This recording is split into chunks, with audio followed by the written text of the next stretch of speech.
Hello, everybody. It's Dr. Bergina. How are you doing? So I'm not going to be able to see your comments, but if you are watching from YouTube, post your comments there. If you're watching from Facebook, you can post your comments as well. For Periscope, you'll have to go to one of those two areas, or you could always go to Twitter and send me a direct message if there's a question that you have about this. So I am Dr. Bergina. What I do is I help people to transform their lives by developing a mindset for growth and success.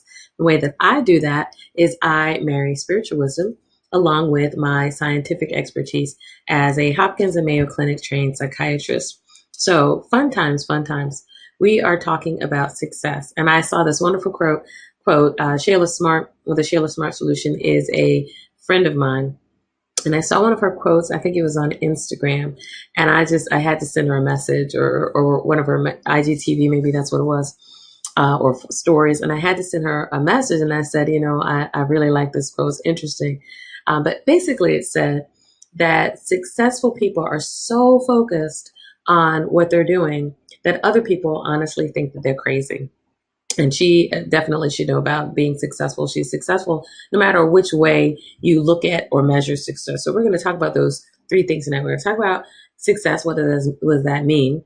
We're also going to talk about the focus related to that. And then this whole term of being crazy. What do we think about that? The other reason I'm broadcasting is because I thought it was really interesting that literally the same day or the next day, I had a person who signed up for a discovery call with me. And when she signed up, she basically said, the things that you're doing are really phenomenal things. And I invited her to be on a complimentary coaching call, which I often do for folks that I think might be a good fit for me in terms of the program that I do. And she said in her message back to me, she said, you're so very kind. She said, people like you are rare. And basically, I think they have to be incredibly caring or crazy or a little bit of both. And she said, and I wonder if that's, wonder if that's what's going on with you, which I took as a compliment. So I'll skip to the end, I'll skip to the end and say I usually don't like that word crazy. And I think that, there's other words that we can use besides that. And I don't think that I'm crazy for being caring. The world may look at it that way, but that's not the way we look at them. All of these are sisters and brothers. So I know that they understand what I'm talking about, but I like to use other terms. So I definitely moved to the beat of a different drummer. My daughter calls it weird.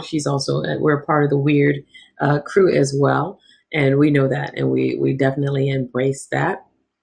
Shout out to my friends in Austin. Thank you so much for keeping Austin weird and reminding us that we all can do a little bit of that ourselves. So I definitely embrace my weirdness, not so much the craziness, but definitely embrace the weirdness. I'd rather use that term than crazy, trying to eradicate that just from the mental health stigma that's associated with that term. But going back to the other two things that I was going to mention, success. What is success? Well, I do believe that the definition of success is being able to succeed in whatever task that you put your hand to. Okay, so if you say that you have decided that you want to go 30 days and kick caffeine, at the end of 30 days, I would say that you have been successful with that. Okay. If you told me that your goal was a sales goal or a quota, I would say that you're successful. If you said, I'm going to quit smoking and I'm going to eat healthier, and you have a definitive goal, you've got a SMART goal on that, then I would again say that that's a success.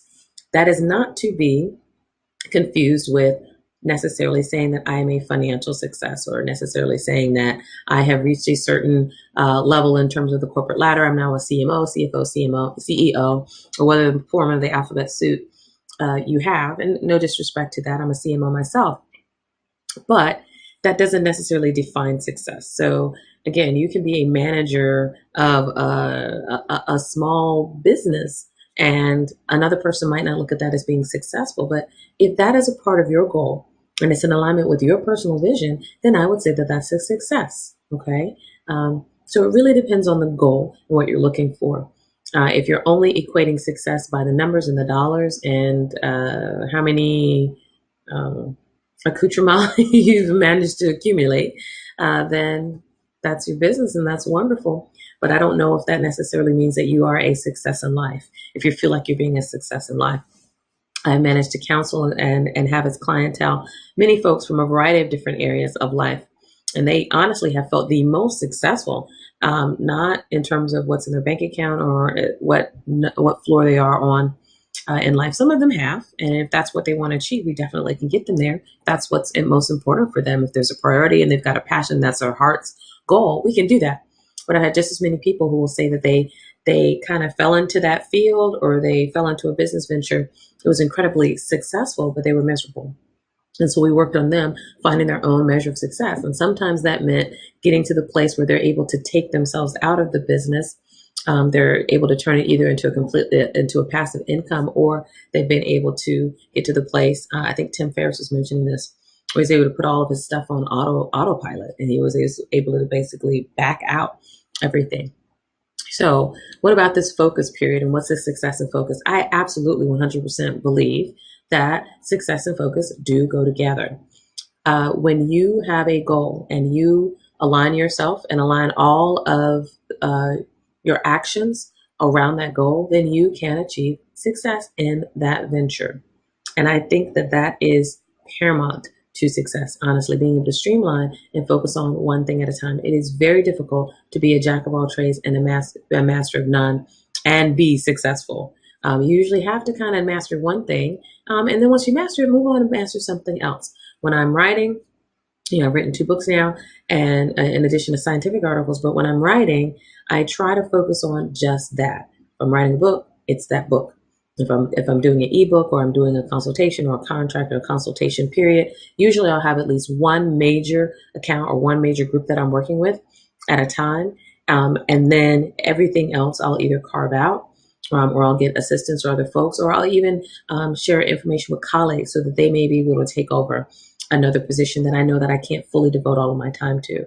But if I have one major contract, I may have a couple of smaller areas, but I'll have one major area that I'm working with. That's like right now I have one major multi-state contract and or tri-state contract. That's my bread and butter. That is something that I'm working on, and that takes up about 80% of my time. I do have some smaller contracts with a couple of different organizations, and guess what? They probably take up maybe 2 to 3% of my time in a given day or in a given week. Okay, in terms of my business. All right. So I'm super, I can be very focused on that one thing. And then the other parts, I can carve out some time to do things for those and do things well. You never want to take on too many major clients and then you can't do it all well. Okay. Unless you've got a team and an infrastructure that's going to help you. Right. But if you can't do it all by yourself, you're definitely going to have a team. Otherwise, you're not going to be successful. You have to kind of focus. And that lots of times people will say niche down. Not just talking about business here, we're also talking about relationships. Okay. I don't know too many people that can have more than one intimate relationship and do it well. Okay. No judgment here, but I think that's why God said marry one person and just be with them. Because when you have more than one relationship going on, it can be very difficult. Okay. And if one is not really kind of like the priority, that can be an issue. That's why when you have any extramarital or any other additional affair in your marriage, it can be detrimental. And notice I said any other affair, okay? Because guess what? You can be having a work affair. No, I'm not saying that you're dating a coworker at your job. No, I'm talking about the fact that you're spending more time at the office than you are at home. And you're devoting more of yourself to the office than you are at home. And you're giving everything you've got in the office and bringing home your leftovers and your irritation, irritability to your wife and kids, or to your husband and your your dog, whatever it is, whoever's at home. If you're not making other things equal priorities, then that can be a problem. So you can be focused, but you can't be super uber focused on one thing to the neglect of other things. So what am I talking about? Am I talking about work-life balance? No, not necessarily, because personally, I don't believe that you can really have that balance, because there's always going to be shifting responsibilities and priorities where something's just going to take more of your time and energy than another. So don't necessarily think of it as a balance, maybe juggling. That could be a good thing. Okay, that's one example. Another way of looking at it is, well, what if I want to prioritize? I think that's probably the best way that I can think of to look at it. And I love this when I was in public health school. I remember, and then eventually med school, I remember the professor saying, hey, you know what? The way we do things are quarter system. And when we have the quarter system, especially med school, they taught one area, and we had one area that we had to learn, and that was pretty much it. Now, there may have been components of it, but when we were doing anatomy and physiology, we were learning normal anatomy and physiology, and that's it. Then when we did biochemistry, we were just learning biochemistry, and that's it. And I appreciated that. And the reason that they gave behind that was when you're in college, when you've got 3 or 4 or 5 different classes, okay, or when you're on the job and you've got 3 or 4 or 5 different responsibilities, guess what? When there's a test or an exam, to the neglect of all your other classes, you're cramming and you're really studying for this over here. And then once that's done, you kind of go back and try to pick things up over there. Okay, so you're juggling, but you're not maybe doing such a great job of it. And balance is definitely out the window, right? Because you just crammed for this test and you totally neglect what was going on over there.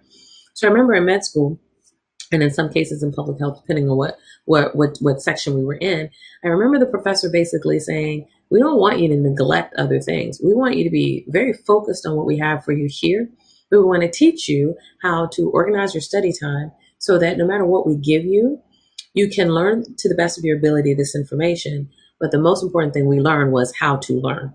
And the biggest lesson I got was I can't know everything. I have to be able to get resources and form collaborations and get other people to help me out. So when I work with corporations, and I have the privilege of being able to go into a corporation and do a teaching or do a training or wonderful, oh, happy day, a retreat or of some sort, and go in and speak at a retreat, I love those opportunities because I can get in there, I can find out about the culture, I can find out about what they're doing, and I can help them realize what is most important for them and what's going to help them be a success, what's their definition of success, and help them focus in on that and get in alignment with that. I've actually had people ask me, well, wait a minute, when you start talking about alignment with a vision, and if you're not in alignment, then you need to remove yourself and go to something different. Don't businesses get a little concerned that you're coming in and telling them that someone might potentially not be in alignment with them and may need to leave? So let me play that out for you again. If I'm going into a corporation and I'm doing a teaching on vision and alignment so that we can be focused on what we need to be focused on so that we can be successful as a group, if I'm talking in a section about your ideal vision to fit your purpose, to fit your giftings, to fit your talent, and does that align with the vision of the company? If it does not align with the vision of the company, does that mean I'm telling all these people to bail on the company? Not necessarily. I'm telling them usually to make one of three decisions. Get super focused about what it is that you want to accomplish so that you can be successful and meet that goal, and realize what's in alignment with your current position. And if certain things are not in alignment, it could be that you just need to move in a different position. Okay, you may just need to be moved into a different department or learn more about what's going on in your position to make sure that you are a better fit. Okay, so maybe even the position might need to change. I've had times where people will say, I love this job, this is what I want to do, it's in alignment, but the way things are written, the job description or how we're doing it, our policies or whatever, it's not working for me to be a success. Well, the policy may need to be changed. Okay, or there may be something out of alignment from a departmental level that needs to be changed. And so that's been great. I love doing focus groups. Absolutely love doing focus groups because then that kind of information comes out, right? And that's great for helping everybody be on the same page as a part of the team and have team success, right? Together, each achieves more, of course. Now, what's the second thing that could happen? Again, that person might realize this is not for me. I thought this was for me, but this division, this department, this area is not for me. But hey, right over there, I really think I need that. And that fits much more in alignment, that job description and that team and what they're doing over there. You may be able to do a lateral move or apply and then make sure that your goals are in alignment to get you into that position. Same company, you haven't left the company. Both of these scenarios, person hasn't left the company. They've just tried to figure out what's in a better alignment with their gifting and their talent so that they can be more successful individually and also be more successful for the company. Okay. Now, the third option is one that sometimes happens where a person is incredibly unhappy in the site that they're in. It comes out as they're talking in counseling or in therapy or in a coaching session. They're miserable on their job. They don't want to stick with the company. Their mission and values are very drastically opposed to the company. and they really do need work on helping to get out of that and get into another vein. Okay, great, fine. If that happens, honestly, everybody already knows it. The supervisor, the other folks in the job already know that that employee's not happy, that they're not a great fit, and it's one of those, who's going to speak up first and say that there needs to be a change, right? Supervisor might not feel comfortable talking to the employee. Employee might not feel comfortable going and saying, hey, got a good thing here, but this really isn't a great fit for me. So sometimes having a person like me come from the outside and go in and say, yeah, you guys are kind of sort of focused on some of the right things, but it's not all in alignment. So you can't possibly be as successful as you could be. So that's a great thing for having somebody from the outside come in. So if you're struggling in an area where you just don't feel successful, I'm going to tell you, go back to the drawing board and make sure that, number one, your goals and your vision are in alignment with what you're doing. Number two, you can find a way to be super focused on that to better yourself so that you can better your team. And if it's really not a great fit for you, find out what's going to help you. If it's moving within the company or moving to a different position or making the company policy fit a little bit better so that the whole team can work better, wonderful. If it means kind of stepping outside, that's okay. I've seen folks have glowing letters of recommendations as they've exited a company to go someplace different because they know it's a better fit, and everyone is pleased with that, and that's wonderful. That's when it always works out great. Wouldn't that be the case? That's not always the case. And just a couple weeks ago, did some trainings on hostile work environments. So if that's your case, definitely go back to that training. But I'm hoping that this is helpful for you, especially as it relates to having, positive mental health in your workplace and having a great health and wellness environment. So this was your Monday tip, your Monday mindset tip, and your Monday mental health tip, which is make sure things are in alignment with your goals so that you feel more successful. Because again, that makes for a great team, right? Together, each achieves more. Thank you so much for watching. If you are interested in working with me, if you have some questions, and definitely if you want more teaching topics for the rest of the month, I love having people share with me what they're interested in. If you're on Periscope, again, you can go to Twitter and send me a message. Facebook, you can write in the comment section what you're interested in. YouTube, you as well. For those who definitely want to dive a little bit deeper than just having me talk in this kind of a setting about some generalities, you certainly can send me a message by going to my website. It's www.drbergina.com, and you'll find all the information that you need there to be able to reach out to me. If you want to do an appointment, and one of the things you can do is go directly to my scheduler. So that's always a nice thing to do, right? But first go to the website and see a little bit more about me, see if we're a good fit, and then you can schedule a time to talk with me. You can go to bit.ly/Bergina MD for that, or you can schedule the appointment at drbergina.as.me. So drbergina.as.me. All right, you guys have a very blessed night on purpose. Take care.